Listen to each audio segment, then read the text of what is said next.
Do solemnly, sincerely and truly declare and affirm that I will be faithful and bear true allegiance to Her Majesty Queen Elizabeth, her heirs and successors, according to law. Thank you very much.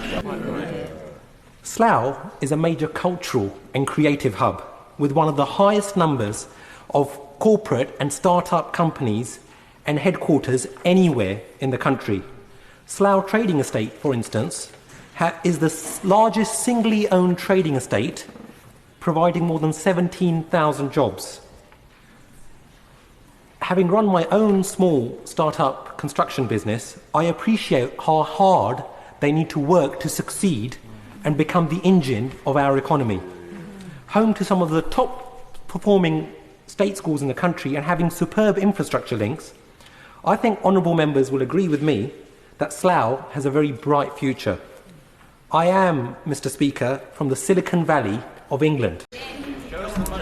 Mr. Speaker, could the Prime Minister please assuage the concerns of my constituents and reassure them that the Western Rail link to Heathrow will be treated as a priority matter so that it is dealt with immediately?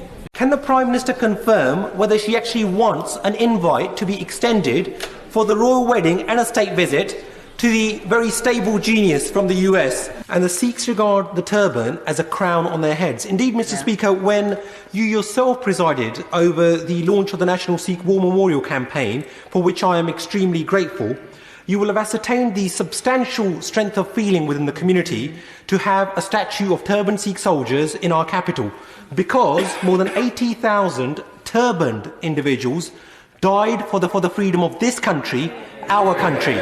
Minister, agree with me that we need to impress upon both nations the need to urgently de-escalate tensions and that we need to work with them to find lasting and sustainable peace for the long-suffering but wonderful Kashmiri people. So I ask the Minister, what message has he given to his Indian counterparts that persecution of Indian Muslims, many of whom have been peacefully protesting against the Citizenship Amendment Act, is utterly intolerable, and that the police cannot just stand idly by, or worse still, be complicit, as is alleged by many victims and social activists, and that the perpetrators must feel the full force of the law? So does the Home Secretary concede that this just about neatly sums up the attitude of this government and the contempt in which it holds long-suffering individuals? I'm very persistent. I will give way. I thank my honourable friend for securing this very important debate, because what is happening with the Uyghur people is absolutely diabolical. As she rightly pointed out, the alarming reports coming out from China indicate genocide, it indicates ethnic cleansing on an industrial scale, and it indicates also the destruction of a people, the destruction of their language, religion and culture. And that is why, rather than mere platitudes, our government should be spearheading an international movement to shine a light on this and to force the Chinese government to mend their ways. The Health Secretary can advise us this time, when will the test centre in Slough go back to being a drive-through and walk-in test centre so that locals can actually access a test when they desperately need one? Thank you very much, Mr. Speaker. We have got this record testing capacity, and I'm incredibly grateful for all the people who work in it to deliver it, and I will not have this divisive language. I just won't have it. All aboard the COVID Tory gravy train. No wonder from across our country there are accusations of corruption and cronyism, with contracts handed down to Tory firms that have links to Tory chums and donors. So does the Minister think that it is right that consultants should be paid up to £7,000 a day to work on test and trace, which in itself is a world-beating failure?